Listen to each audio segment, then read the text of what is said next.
কি সরি,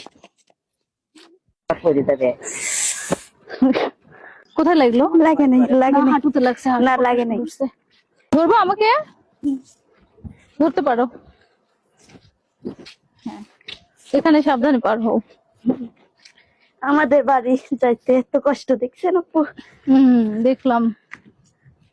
আপনারাও দেখেন কত কষ্ট করে চলি আমি। তারপরে এত মানুষের কথা না। হ্যাঁ,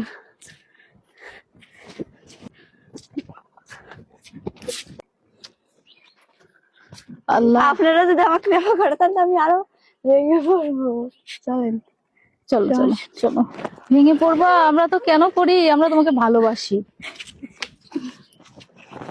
দেখছো? ধরো, এই যে।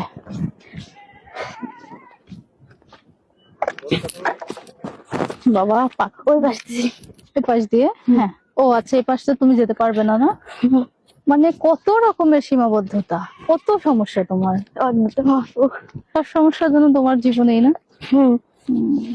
কিন্তু আমার কাছে কষ্টগুলাই আপন মনে হয়। আসলে তাই। জীবন যেখানে যেমন ফিল করতে পারলে সেখানেই সুন্দর, তাই না? হ্যাঁ আপু। ও কিন্তু এত পরিমাণ হাঁপাই গেছে, ও কিন্তু রোজা আছে। এত পরিমাণ হাঁপাই গেছে, কিচ্ছু করার নাই। এই দিক দিয়ে গাড়িও যাবে না, ঘোড়াও যাবে না। তাহলে কি করবো বলেন? পড়ালেখা ছাড়া যাবে না, যত কষ্টই হোক। হ্যাঁ আপু।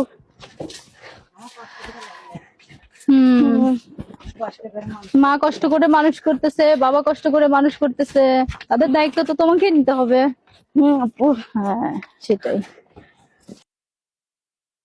এই যে পিছনে নদী আমার ঘরে, এই নদী নদী বেয়ে উঠতে উঠতে জীবন শেষ আপু।